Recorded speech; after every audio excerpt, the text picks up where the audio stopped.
fatos e versões. O que vai impactar na sua vida agora no Café com Política. No Café com Política de hoje, nosso convidado é o deputado estadual Cristiano Silveira. Ele é o presidente do PT em Minas Gerais. Deputado, bom dia, bem-vindo mais uma vez aqui ao Café com Política. Bom dia, Rodrigo. Bom dia, Thalita. Bom dia a todos os ouvintes da Rádio Super. Deputado, para a gente começar, nós trouxemos hoje aqui no Super N uma reportagem do Heitor Mazocco que mostra que o poder público deixou de gastar 368 milhões de reais. E é uma série que a gente está começando a trazer aqui para o ouvinte da Super e que foi iniciada ontem pelo jornal O Tempo. 368 milhões de reais, muitas vezes porque os convênios que são assinados não são levados adiante pelo poder público nos municípios, também pelo poder público estadual. Eu pergunto para o senhor, antes da gente falar do PT propriamente dito, já que o senhor é presidente do partido, como deputado estadual, como é que, primeiro, o senhor avalia uma situação dessa, quer dizer, a falta de eficiência do poder público para uma verba que já existe para trabalhar essa verba? E segundo, no papel de parlamentar, é possível pensar em alguma ação, até parlamentar, legislativa mesmo, para tentar minimizar isso? Olha, Rodrigo, um dos problemas relacionado a esse problema na execução, ele está ligado diretamente à capacidade do ente federativo, seja o município ou o estado, em fazer a alimentação do sistema, né? Você tem, por exemplo, o programa Pro Infância, que são as creches do governo federal. Muitas vezes as obras ficam paradas porque as prefeituras não alimentam o sistema, informando mais uma meta de execução de mais uma meta dentro dos projetos. Então isso é um problema. O que nós aprovamos na Assembleia na legislatura passada foi um projeto que proibia você fazer qualquer tipo de inauguração de obra que não tivesse o convênio finalizado e com prestação de contas entregue. Porque acontece às vezes dos caras em proximidade de eleição, faz inauguração parcial, visita técnica em obra, enfim, acaba fazendo uso político daquilo.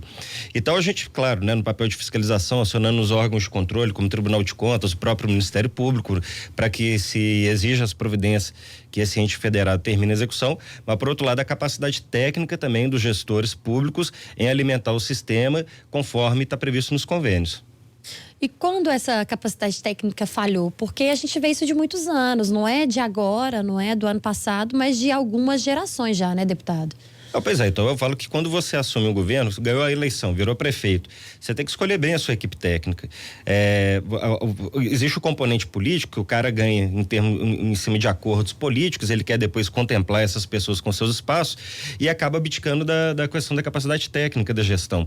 Um outro problema surge quando você tem troca de governo. Vem um governo, né, que está caminhando o projeto, quando você faz a troca, especialmente se não há uma transição, há uma ruptura ali na sequência dos projetos que estão em andamento. E nas obras isso é muito comum. Então, uma obra que tinha previsão de ser executada em 24 meses, ela acaba tendo 48 meses e ainda, se ocorrer a troca de governo, isso ainda tem uma interrupção ainda maior. Então, eu falo muito, hoje a gestão pública, ela não pode ser feita somente na intuição, né? Antigamente o cara tinha uma intuição do que tinha que ser feito, ela fazia.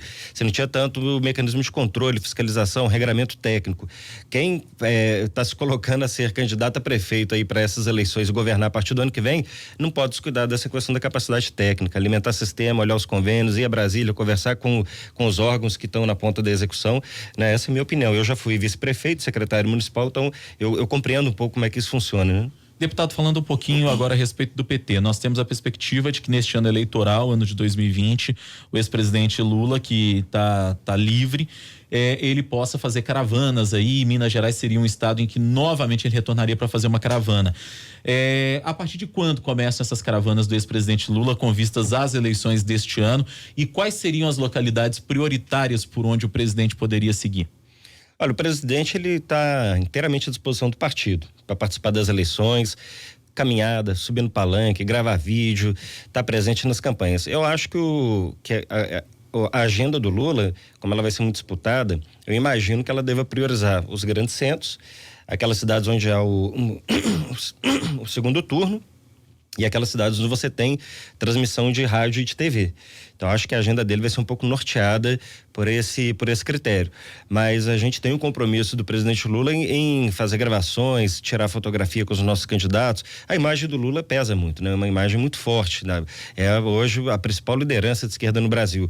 E nós queremos vincular muito essa questão da figura do presidente Lula às campanhas do PT. Aqui em Minas já tem um comando. Qual que é o comando? Lançar candidatos no maior número de municípios onde for possível. Time que não joga não tem torcida. Eu já estou falando para nossa turma. Vamos buscar os melhores nomes, o perfil, discutir um programa para a cidade, fazer as alianças no campo da esquerda e a gente ter aí, cara, um bom número de candidatos a prefeitos, vice e de vereadores. A minha projeção é de um bom crescimento do PT em número de prefeituras e câmaras onde nós estamos presentes em Minas. Aqui em Belo Horizonte, região metropolitana, a prioridade é o PT, principalmente em Contagem, já que a Marília lidera as pesquisas, e em Belo Horizonte a gente tem o prefeito Alexandre Calil liderando aí uma possível reeleição. O Contagem é uma cidade prioritária, né? Porque nós já governamos, Marília está bem posicionada na disputa e pode ser uma das maiores cidades que nós voltaremos a governar em Minas. Então a gente tem Contagem sim como cidade prioritária, mas nós teremos também outras cidades. Nós queremos discutir Betim, discutir Montes Claros, queremos discutir, candidatura nossa em Valadares. Quinta-feira eu estou indo para o lançamento do deputado Leonardo Monteiro como pré-candidato a prefeito e governador Valadares. E Belo Horizonte nós teremos candidatura competitiva. Alguns nomes já se colocam, né? Deputado André Quintão, deputado Rogério Correia, o nome da professora Beatriz tem sido lembrado, Danil Malino, que foi nossa ministra da Igualdade Racial, próprio Reginaldo Lopes, que já foi candidato nas últimas eleições. Então o PT vai ter nome. E mais do que isso, o PT vai ter um diagnóstico da situação de BH e vai apresentar um novo projeto. Todo mundo lembra o que foi a gestão do PT em Belo Horizonte, com Célio, com Patrus, com Pimentel. Se você olhar o seguinte, inclusive os projetos estruturantes de programas na área social, ou então até mesmo aqueles de obras, de intervenções estruturais, foram nos governos do PT. Com muito respeito ao prefeito Alexandre Calil, mas eu não sei qual que é a grande obra do governo Calil em Belo Horizonte. Deputado, conversando com alguns atores políticos aí da campanha em Contagem, a gente já percebeu deles uma predisposição de tentar nacionalizar a campanha. E eu pergunto de Contagem porque até então é a candidatura que o PT tem mais expressiva, ou a pré-candidatura que o PT tem mais expressiva e com maiores chances reais de vitória, que, como lembrou a Thalita, é a candidatura da deputada estadual Marília Campos.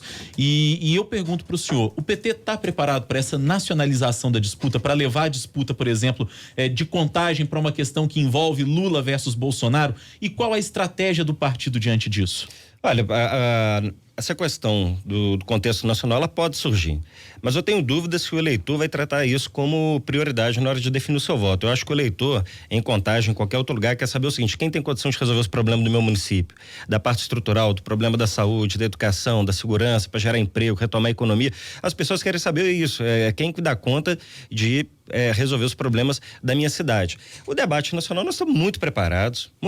Eu acho que, em decorrência do que nós vimos, da Vaza Jato, as notícias do The Intercept, as pesquisas apontam uma recuperação do Partido dos Trabalhadores como partido de preferência, a própria liderança do ex-presidente Lula. Nós estamos muito preparados para qualquer debate em âmbito nacional. Até mesmo porque aqueles que nos derrotaram, né, e assumiram o governo, prometeu um monte de coisa que não está acontecendo. Lembra do vamos tirar o PT pro gás de cozinha baixar? Tava caro com 40 e hoje é 80, tá barato?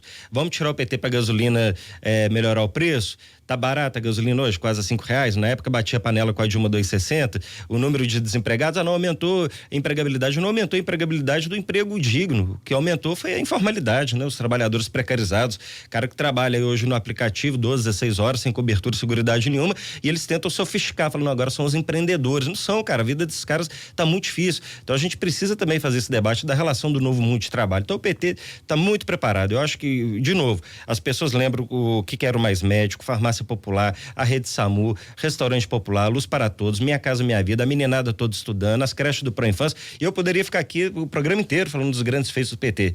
E aí eu quero comparar, vamos comparar então o que é a agenda econômica neoliberal do governo Bolsonaro com Guedes, essa turma toda tem apresentado e que fracassou em vários países, mais recentemente Chile e Argentina, esse receituário comparado com o que nós estamos propondo no Brasil. Então nós estamos muito prontos né, para essa discussão, mas não vamos abdicar de discutir os municípios e a cidade. Esse projeto de ter maior número de candidatos possíveis também já mira as próximas eleições para governador, por exemplo, já que hoje, né, a gente tem o governador Romeu Zema, que está numa gestão que está sendo criticada nessas últimas semanas, principalmente por causa do reajuste no salário dos servidores da segurança pública. Não só isso, viu, Thalita? Não só isso. Ontem, vários pais foram para a fila para tentar garantir matrícula dos meninos. Olha, isso não existia mais. As pessoas que ficam em fila para garantir uma vaga no frio, na chuva, com fome, em pleno domingo. Isso é um desrespeito com o cidadão mineiro, com os pais dos alunos, com os próprios estudantes.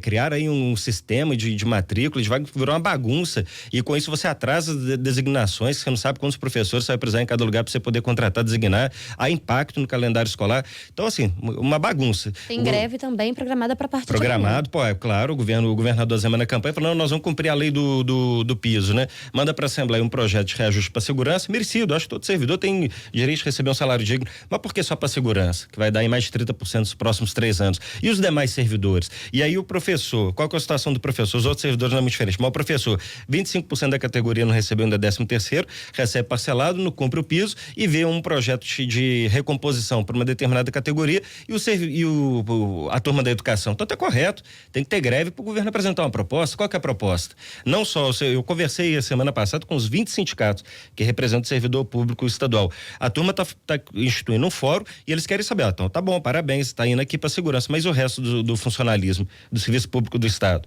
ele tem que apresentar alguma coisa, né? Então nós vamos fazer essa discussão. Então o governo Zema é um governo assim, muito parecido com o governo Bolsonaro. Ele mesmo já falou, meu governo tem 95% de identidade com o governo Bolsonaro, o problema da Constituição que garante muito direito e pouco dever. O cara perguntado lá naquela entrevista na Globo News, né? Os problemas da questão do INSS, FGTS, Bolsa Família, das filhas. Ai, que bom, eu fico feliz que os problemas do Brasil são esses. Não tem sensibilidade. Então, o problema é o seguinte, dessa turma aí que é muito rica, que quando vem pra política, o máximo que eles conhecem de pobre é na televisão, quando vê documentário ou matéria no jornal. Tirando isso, a realidade deles é outra realidade, vive em outro mundo. Então, a gente precisa chamar o governador pra realidade, né? Falar, opa, a vida é diferente. Então a gente vai discutir isso, funcionalismo, reajuste, recomposição. Para a segurança, nós não temos discordância, sabemos que é importante, mas queremos discutir a saúde, a educação, a turma do meio ambiente, enfim, os demais servidores. Hora do bate-pronto. No Café com Política. Hora do bate-pronto. São perguntas objetivas e respostas também objetivas. Combinado? Combinado. Para começar, deputado, eleições municipais de 2020 e a participação do PT. Vitorioso. Pimentel. Grande líder. Governo Bolsonaro. Um fiasco. Governo Zema. O outro fiasco. Reajuste dos servidores da segurança pública. É justo, mas tem que ser expandido aos demais servidores. Situação das barragens em Minas Gerais. Ainda crítica, apesar da gente ter aprovado uma lei que faz o descomissionamento e proíbe as barragens daquelas a montante. Cristiano Silveira pode ser candidato em 2020? Não. 2020 vou organizar a vitória dos companheiros. Solução para evitar estragos causados pela chuva. Planejamento. Deputado estadual Cristiano Silveira, presidente estadual do PT em Minas Gerais, foi nosso convidado de hoje aqui no Café com Política. Muito obrigado pela entrevista, sempre um prazer tê-lo com a gente aqui, deputado. Obrigado você, Rodrigo, obrigado, Thalita, obrigado a todos. Obrigada,